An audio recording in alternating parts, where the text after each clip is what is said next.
ఇవాళ మిత్రులారా, ఆనాడు ఎస్సీల కోసం, ఎస్టీల కోసం, మైనారిటీల కోసం అమ్మ ఇందిరమ్మ పాటుపడితే బలహీన వర్గాల కోసం అన్న ఎన్టీఆర్ పాటుపడ్డాడు.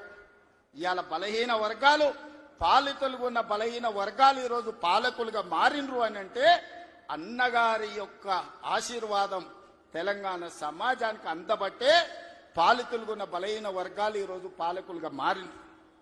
ఒకనాడు గ్రామాలలో పటేలు పట్వారి వ్యవస్థ ఎంత బలంగా ఉండేనో వాళ్ళ చేతుల్లో తెలంగాణ నలిగిపోతుంటే ఎన్టీ రామారావు గారు పటేల్ పట్వారి వ్యవస్థను రద్దు చేసి పేదలకు విముక్తి కలిగించిన చరిత్ర ఈ ప్రాంతంలో ఉన్నది. ఆనాడు ఇందిరాగాంధీ గారు సాయుధ రైతాంగ పోరాటాన్ని స్ఫూర్తిగా తీసుకొని దళితులకు, గిరిజనులకు, ఆదివాసీలకు భూ పంపకాలు చేపట్టి అసైన్మెంట్ పట్టాలు ఇచ్చి గ్రామాలలో ఉన్న పేదలకు ఆత్మ గౌరవాన్ని ఇందిరాగాంధీ గారు అందిస్తే పటేలు పట్వారి వ్యవస్థను రద్దు చేసి బలహీన వర్గాల ఆత్మగౌరవంతో బతికే అవకాశం ఎన్టీ రామారావు గారు కల్పించారు. మిత్రులారా, ఇవాళ ఎక్కడైనా చూడండి, మా ప్రభుత్వం అమలు చేస్తున్న సంక్షేమం, మా ప్రభుత్వం అమలు పరుస్తున్న అభివృద్ధి ఇందిరాగాంధీ గారో, ఎన్టీఆర్ గారో వారి స్ఫూర్తి కనిపిస్తుంది. ఈ రోజు ఇందిరమ్మ ఆశీర్వాదం, అన్న ఎన్టీఆర్ స్ఫూర్తి ఈ రోజు మా ప్రజా పాలనలో కనిపిస్తుంది, మా ప్రభుత్వంలో కనిపిస్తుంది, మా నిర్ణయాలలో కనిపిస్తుంది. అందుకే ఇందిరమ్మ మాకు ఎంత ముఖ్యమో ఎన్టీఆర్ కూడా అంతే ముఖ్యం. ఇందిరమ్మ ఒక తరం అయితే ఎన్టీఆర్ ఒక శకం. వాళ్ళిద్దరి కలయికనే ఈనాటి ప్రజాపాలన. ఈ ప్రజాపాలన ప్రజలకు అందుబాటులో ఉంది అనంటే ఒక ఇందిరమ్మ స్ఫూర్తి, ఒక ఎన్టీఆర్ యొక్క ఆలోచన విధానం ఈనాడు మేము అమలు చేస్తున్నాం. మిత్రులారా, ఇవాళ మా నిర్ణయాలు మీరు చూసిండ్రు. ఆడబిడ్డలకు ఆర్టీసీలో ఉచిత బస్సు కావచ్చు, ఆడబిడ్డలకి ఈరోజు అదానీ అంబానీలతో పోటీ పడి సోలార్ పవర్ విద్యుత్ ఉత్పత్తి కావచ్చు, ఆర్టీసీలో ఉచిత ప్రయాణమే కాదు, ఆర్టీసీ 1000 బస్సులు ఆడబిడ్డలను యజమానులను చేసి ఈ రోజు వాళ్ళని వ్యాపారాలలో రాణించే విధంగా చేసినాం. ఆనాడు అన్న ఆడబిడ్డలకు ఏ విధంగా ఆస్తిలో హక్కిచ్చిండో ఈనాడు 1 కోటి మంది ఆడబిడ్డల్ని కోటీశ్వరులను చెయ్యాలన్న లక్ష్యంతో మా ప్రజాపాలన పనిచేస్తుంది. మా సీతక్క, మా బట్టి విక్రమార్క గారు దీన్ని అమలు చేస్తున్నారు. ఇవాళ మేము గర్వంగా చెప్పదలుచుకున్నాం, అన్నగారు అదే విధంగా ఇందిరమ్మ స్ఫూర్తితో 1 కోటి మంది ఆడబిడ్డల్ని ఇవాళ కోటీశ్వరులను చెయ్యాలి అని మా ప్రభుత్వం ప్రయత్నం చేస్తుంది. అందుకే మిత్రులారా, ఇవాళ మా ప్రభుత్వం రైతు రుణమాఫీ కావచ్చు, రైతు భరోసా కావచ్చు, రైతులకు ఉచిత కరెంటు కావచ్చు, రైతు రుణమాఫీ 21,000 కోట్ల రూపాయల రద్దు చేసిన విషయం కావచ్చు, ఇవన్నీ రైతుల కోసం మేము అమలు చేస్తున్న సంక్షేమ పథకాలు. ఇవాళ రైతులు పండించిన సన్న వడ్లు 500 రూపాయల బోనస్ ఇచ్చి ఈనాడు మేము కొనుగోలు చేస్తున్నామంటే రైతును రాజును చెయ్యడమే లక్ష్యంగా, వ్యవసాయాన్ని పండుగ చేయడమే లక్ష్యంగా ఈ రోజు మేము పనిచేస్తున్నాం. ఇవాళ మహిళలందరికీ అవకాశం ఇవ్వాలి అని స్థానిక సంస్థల్లో ఆనాడు మహిళలకు రిజర్వేషన్లు ఉండాలని రాజీవ్ గాంధీ గారు నిర్ణయం తీసుకుంటే ఆ నిర్ణయాన్ని అమలు చేసిన గొప్ప నాయకుడు ఎన్టీఆర్. ఈ రోజు స్థానిక సంస్థల్లో ఆడబిడ్డలకు 50% అవకాశాలు ఆనాడు రాజీవ్ గాంధీ నిర్ణయం తీసుకుంటే ఎన్టీఆర్ అమలు చేస్తే ఈ రోజు ఆడబిడ్డలకు స్థానిక సంస్థల్లో ఈ రోజు రిజర్వేషన్లు వచ్చినాయి. ఆ స్ఫూర్తితో ఈనాడు శాసనసభలో, లోక్సభలో మహిళలకు రిజర్వేషన్లు ఉండాలి, 33% ఇవ్వాలి అని ఈ వేదిక మీద ఉన్న మేమందరం కట్టుబడి ఉన్నాం.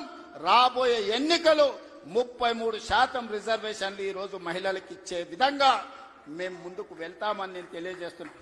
మిత్రులారా, ఆనాడు యువకులు 25-26 ఏళ్ల యూనివర్సిటీలో చదువుకున్న పిల్లలకు, మారుమూల ప్రాంతాలలో ఉన్న పేదలకు ఏ విధంగా అయితే ఎన్టీఆర్ గారు టికెట్లు ఇచ్చి గెలిపించిండో ఈనాడు మా ప్రభుత్వంలో కూడా ఒక మందుల సామెల్, ఒక ఎడమ బొచ్చు లాంటి వాళ్ళు, అత్యంత నిరుపేదలు, ఇందిరమ్మ ఇండ్లలో ఉండే పేదలు రూపాయి లేకపోయినా టికెట్లు ఇచ్చి ఇవాళ ఎమ్మెల్యేలను చేసినాం.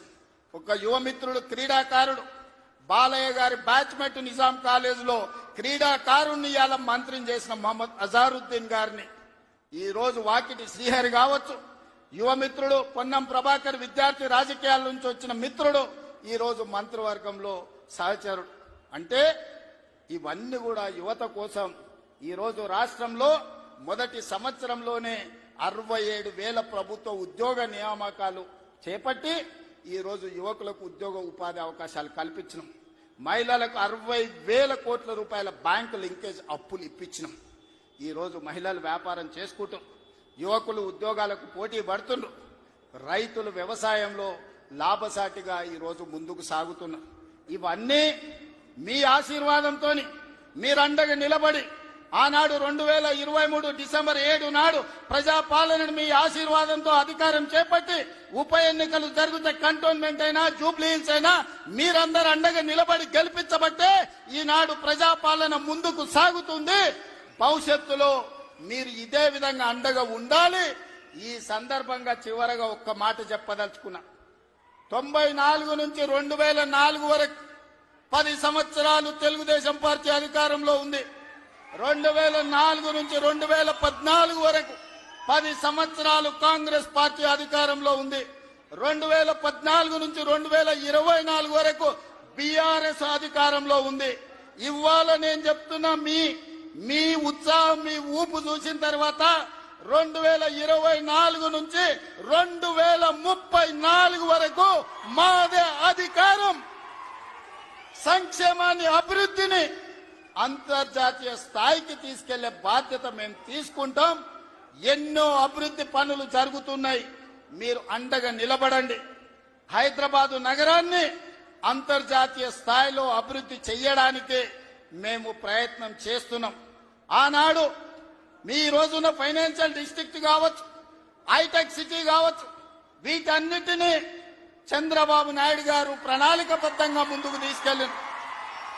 ఇవాళ మా ప్రభుత్వం 30,000 ఎకరాలలో ఎయిర్పోర్ట్ కి కూతవేటు దూరంలో భారత్ ఫ్యూచర్ సిటీని నిర్మిస్తున్నాం. ప్రపంచాన్ని అక్కడికి తీసుకొస్తాం.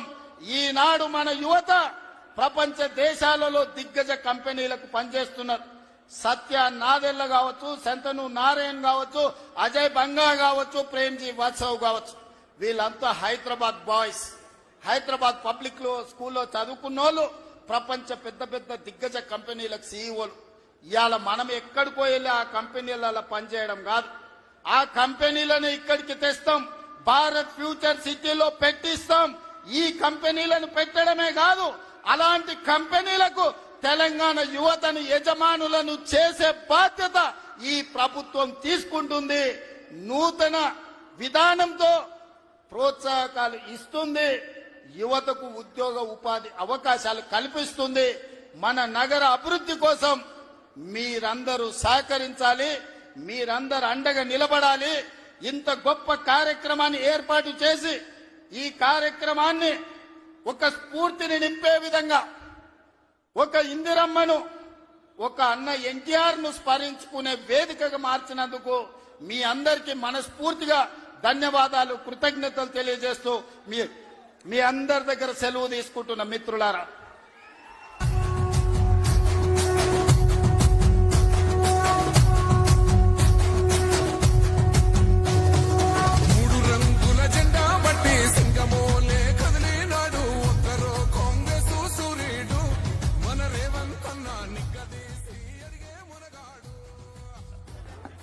హలో.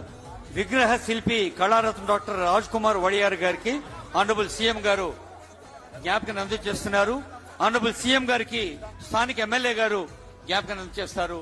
ఇప్పుడు ఇందాక ఆనరబుల్ సీఎం గారు అన్నట్టు తెలంగాణ అన్న 4 అక్షరాలకు, సంక్షేమం అన్న 3 అక్షరాలకు, ఎన్టీఆర్ అన్న 3 అక్షరాల ఆశీస్సులు ఏఆర్ఆర్ రేవంత్ రెడ్డి గారు ఎలా స్ఫూర్తి పొందుతున్నారో తెలియజేశారు. వారికి ధన్యవాదాలు. ఈ కార్యక్రమ విజయానికి సహకరించిన ఎందరో మహానుభావులందరికీ ధన్యవాదాలు.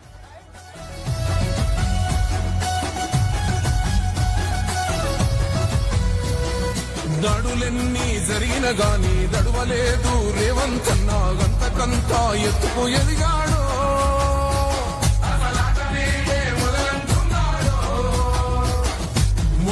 ఏనాడు పోలేదు ఒక్కడయ్యి కొట్లాడాడు అందుకే పెద్ద నాయకుడయ్యాడు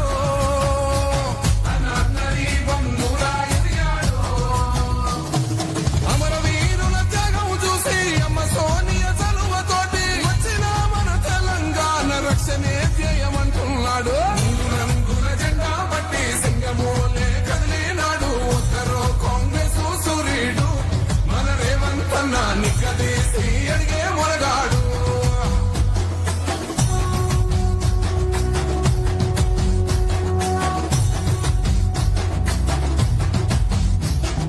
అహమంటూ లేని వాడు అందరినీ కలిపేటోడు ఆనాటి రోజులు తెస్తా